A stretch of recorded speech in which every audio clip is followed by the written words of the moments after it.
Okay, good evening, sisters and brothers. Bishop Greg O'Kelly speaking to you. We're facing a weekend, this first weekend would be quite disconcerting to so many people. The deprivation of the Eucharist is something that is quite unheard of for us Catholics, even since convict times. But this has been a necessary decision taken with wide consultation, and there's a certain acceptance of the correctness of the decision. We're trying to get ahead of the disease. We're trying to be in such a situation that the contagion does not spread freely. And so we have to do this in our churches, close the Eucharist, because of the number of people who come and the contacts that are made and the various items that are touched, from door handles to the tops of pews and so on. So this is an effort to maintain the health of the people, and we're doing that by restricting this congregating together, and we're also following the government guidelines in this. But that doesn't take away the sadness this will cause, and we are trying to do things to enable people to have devotions at home. And I have sent around an email to the priests and beyond, which lists where those resources are available. You get them on YouTube, you get them on the Facebook of the Archdiocese and the Diocese of Piri, and you get these resources on the Adelaide Archdiocese and website and so on. So all this is before us. And I suppose one bright piece of news comes with the arrival of the new Archbishop of Adelaide, Bishop Patrick O'Regan. And we've met him, and he's a very affable, very popular man in his own diocese. And the sadness of the people of Sale at him leaving them is an indication of what a good man we are receiving in Adelaide as the new Archbishop. Of course, his arrival will be right in the middle of all these shutdowns because of the coronavirus. So his installation will take place sometime in May, at a date yet to be decided, but in that month. And it will be very simple. It will be televised, but under a representative gathering will be there because of these circumstances. Later, when the pandemic is lessening, we will have a proper, more representative and joyful reception to the new Archbishop of Adelaide. Today's Gospel for the fourth Sunday in Lent as Jesus takes a man born blind and heals him. And in John's Gospel, there's much about light and darkness. And Jesus is seen as the light that dispels the darkness. And the blind man is an image of someone who went from probably a situation of despair. He was born blind. He had never known colour, had never known shape, had never seen those configurations in his life. He probably had a very diminished view of the wider world. And then Jesus restores his sight. And the one who is blind can now see. And he ends up with this affirmation, Lord, I believe. And there are different forms of blindness that can beset any of us. We can have blindness of selfishness, the blindness of materialism, the blindness of prejudice and hatred, whatever it is. And although it's a tragedy for a person born blind, it's probably worse if a person has eyes and refuses to see. And we can be a bit like that in our world around us, failing to see the beauty that's there, failing to see the goodness of others. And I suppose in a way this epidemic that's amongst us is challenging us to look again at who we are as a human family. They say a child with the eyes of faith sees more than the smartest scholar who has no faith. Because we see a dimension to reality. We see a truth beyond the phenomena.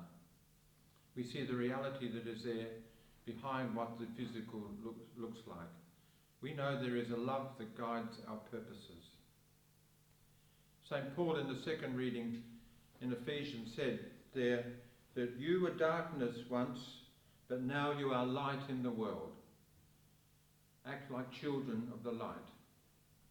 And so in this challenge, may we do that for our brothers and sisters, especially those who do not have the ordinary forms of communication that many have.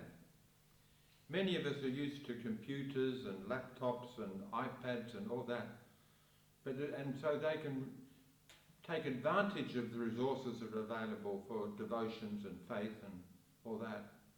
But there are a lot of people who haven't got that. So it will be important that parishes work in order to share some type of written communication on that. Or even like a phone tree, to make sure that people who may be lonely in their houses, the isolated and the elderly, are being rung. If people had a list of 5 or 6 people they would ring every day, 5 or 6 elderly, lonely people, just to keep them as part of the human family. Because this does force us back to who we are, what our purpose is in life, what are our priorities. We see now the idea of families taking the dog for a walk, and families walking along the beach, and people ringing each other and having longer conversations. And there is a reflection on all of this that I sent around the other day, that some of you may not have seen. Is by an Irish brother who was just written a couple of days ago. And he's reflecting on the situation in Ireland, which is worse than we are yet. And he wrote, "Lockdown. Yes, there is fear. There is isolation. Yes, there is panic buying. Yes, there is sickness. Yes, there is even death. But they say that in Wuhan, after so many years of noise, you can now hear the birds again. They say that just after a few weeks of quiet, the sky is no longer thick with fumes, but blue and grey and clear. And they say that in the streets of Assisi, people are singing to each other across the empty squares, keeping their windows open so that those who are alone may hear the sounds of families around them. They say that a hotel in Western Ireland is offering free meals and delivery to the housebound.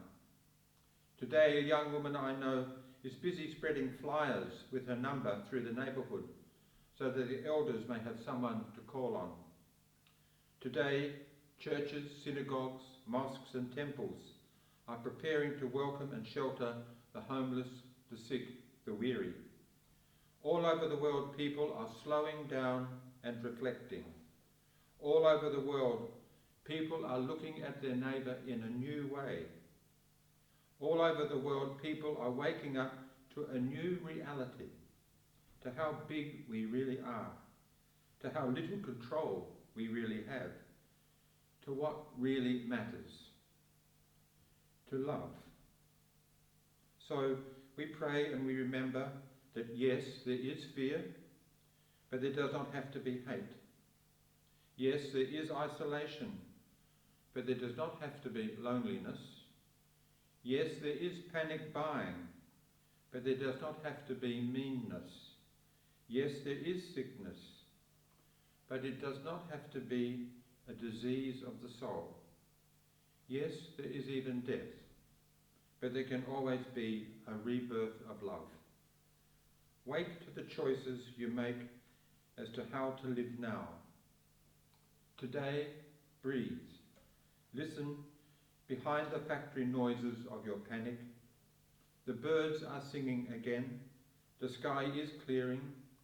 Spring is coming, and we are always encompassed by love. Open the windows of your soul, and though you may not be able to touch across the empty square, sing. They are the reflections of a man looking at his own society, a society more affected by coronavirus than we are at this stage. But it gives the attitude that we hope our Christian community will develop in supporting all around us. Again, as Paul said, you were darkness once, but now you are light in the world, and the world needs your light. Thank you.